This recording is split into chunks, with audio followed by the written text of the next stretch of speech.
बोलो सियापति रामचंद्र भगवान की जय।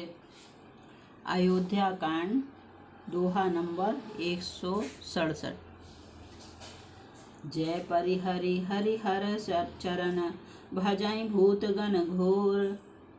तेहि कई गति मोहि देव विधि जो जननी मत मोर। सियावर रामचंद्र पत जय शरणम शंकर हरि ओम जय जय सिया राम। मंगल भवन मंगल हारी द्रबहो दशरथ अजय बिहारी। श्री राम जय जय राम, श्री राम जय जय राम। जो लोग श्री हरि और श्री शंकर जी के चरणों को छोड़कर भयानक भूत प्रेतों को भजते हैं, हे माता, यदि इसमें मेरा मत हो तो विधाता मुझे उनकी गति दे।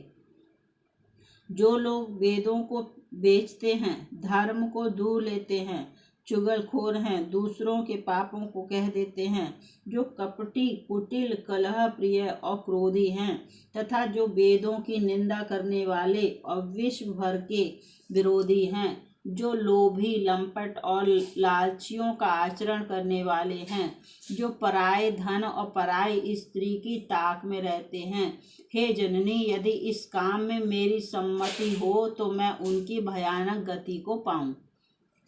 जिनका सत्संग में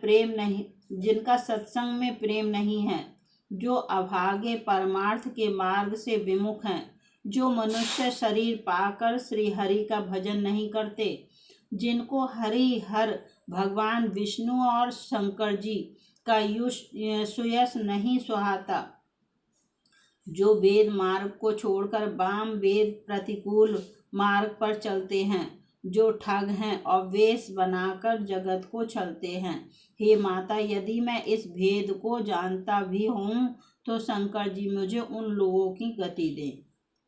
मातु भरत के वचन सुनी साचे सरल सुभाए। कहति राम प्रिय तात तुम सदा वचन मन काय। सियावर रामचंद्र पत जय शरणम शंकर हरि ओम जय जय सिया राम। मंगल भवन अमंगल हारी द्रबहो दशरथ अजर बिहारी। श्री राम जय जय राम, श्री राम जय जय राम।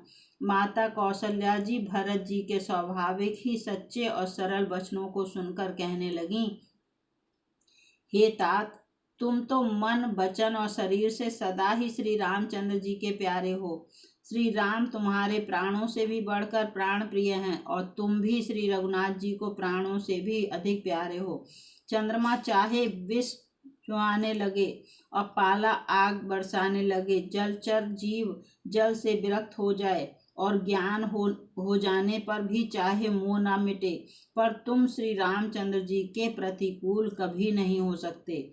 इसमें तुम्हारी सम्मति है। जगत में जो कोई ऐसा कहते हैं वे स्वप्न में भी सुख और शुभ गति नहीं पाएंगे। ऐसा कहकर माता कौशल्या ने भरत जी को हृदय से लगा लिया। उनके स्तनों से दूध बहने लगा और नेत्रों में प्रेमाश्रुओं का जल छा गया। इस प्रकार बहुत विलाप करते हुए सारी रात बैठे ही बैठे बीत गई। तब वामदेव जी और वशिष्ठ जी आए।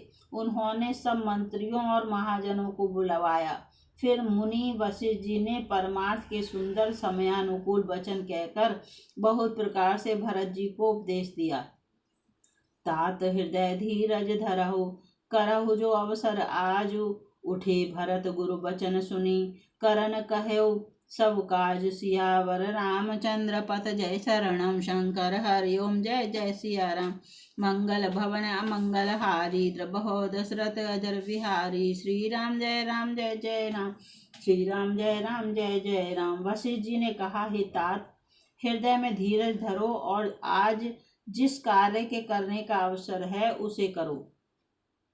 गुरु जी के वचन सुनकर भरत जी उठे और उन्होंने सब तैयारी करने के लिए कहा।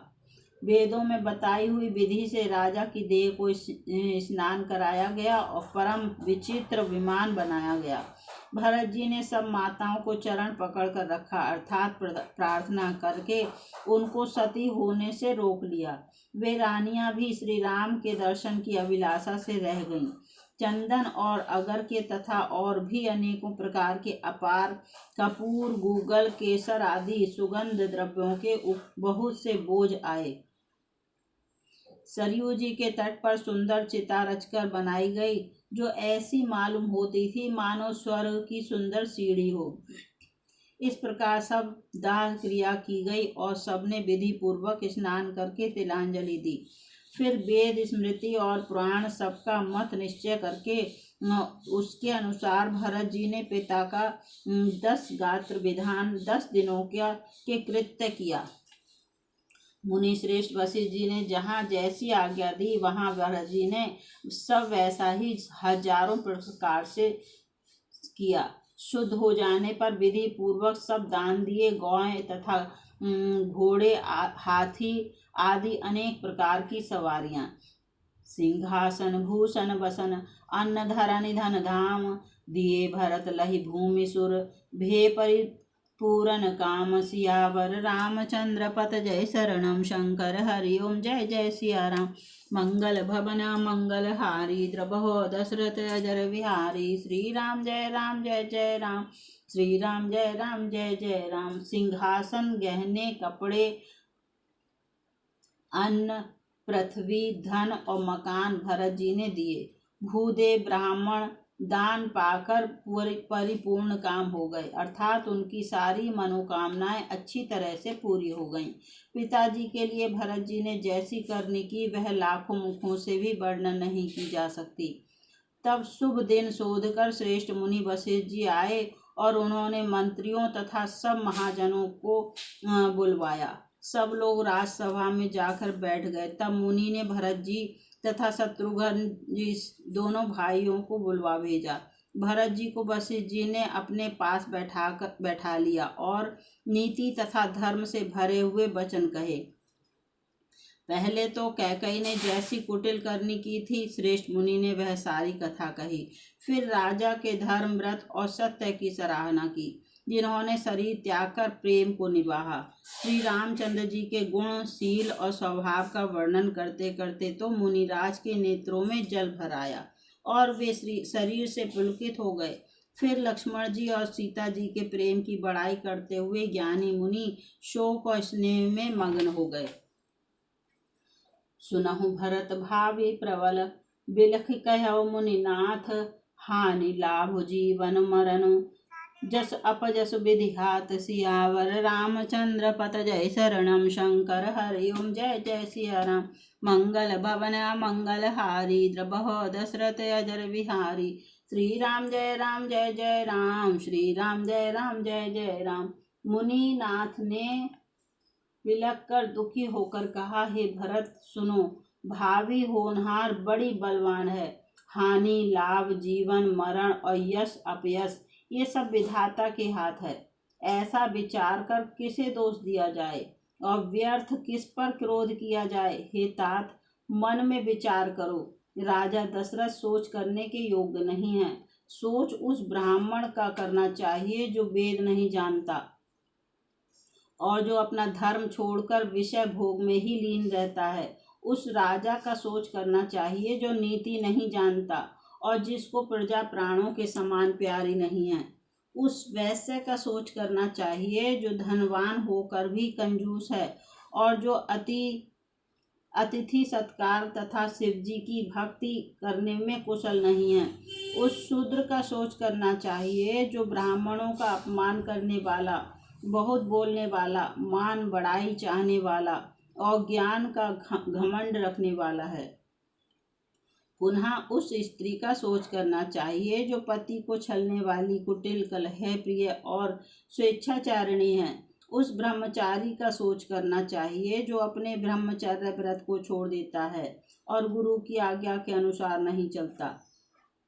सोचई रही जो मोह बस, करई करम पथ त्याग। सोचिय जति प्रपंच रत, विगत विवेक विराग। सियावर रामचंद्र पत जय शरणम शंकर हरि ओम जय जय सिया राम। मंगल भवन मंगल हारी द्रबहो दशरथ अजर विहारी। श्री राम जय जय राम, श्री राम जय जय राम। उस गृहस्थ का सोच करना चाहिए जो मोहवश कर्म मार्ग का त्याग कर देता है। उस सन्यासी का सोच करना चाहिए जो दुनिया के प्रपंच में फंसा हुआ है और ज्ञान वैराग्य से हीन है। वानप्रस्थ वही सोच करने योग्य है जिसको तपस्या छोड़कर भोग अच्छे लगते हैं। सोच उसका करना चाहिए जो चुगलखोर है, बिना ही कारण क्रोध करने वाला है तथा माता पिता गुरु एवं भाई बंधुओं के साथ विरोध करने वाला है। सब प्रकार से उसका सोच करना चाहिए जो दूसरों का अनिष्ट करता है, अपने ही शरीर का पोषण करता है और बड़ा भारी निर्दयी है। और वह तो सभी प्रकार से सोच करने योग्य है जो छल छोड़कर हरि का भक्त नहीं होता। कौशल राज दशरथ जी सोच करने योग्य नहीं है, जिनका प्रभाव 14 लोकों में प्रकट है। हे भरत, तुम्हारे पिता जैसा राजा तो ना हुआ, ना है और ना अब होने का ही है। ब्रह्मा विष्णु शिव इंद्र और दिक्पाल सभी दशरथ जी के गुणों की कथाएं कहा करते हैं।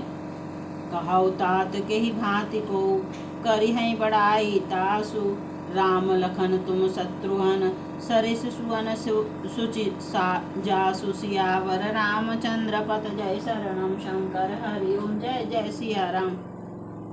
मंगल भवन मंगल हारी द्रपहो दशरथ अजर विहारी, श्री राम जय जय राम, श्री राम जय जय राम। हे तात, कहो उनकी बड़ाई कोई किस प्रकार करेगा जिनके श्री राम लक्ष्मण तुम और शत्रुघ्न सरीखे पवित्र पुत्र हैं। राजा सब प्रकार से बड़भागी थे, उनके लिए विषाद करना व्यर्थ है। यह सुन और समझकर सोच त्याग दो और राजा की आज्ञा सिर चढ़ाकर तदनुसार करो। राजा ने राजपद तुमको दिया है, पिता का वचन तुम्हें सत्य करना चाहिए, जिन्होंने वचन के लिए ही श्री रामचंद्र जी को त्याग दिया और राम विरह की अग्नि में अपने शरीर की आहुति दे दी। राजा को वचन प्रिय थे, प्राण प्रिय नहीं थे, इसलिए हे तात, पिता के वचनों को प्रमाण सत्य करो, राजा की आज्ञा सिर चढ़ाकर पालन करो, इसमें तुम्हारी सब तरह भलाई है। परशुराम जी ने पिता की आज्ञा रखी और माता को मार डाला। सब लोग इस बात की साक्षी है। राजा ययाति के पुत्र ने पिता को अपनी जबानी दे दी। पिता की आज्ञा पालन करने से उन्हें पाप और अपयश नहीं हुआ।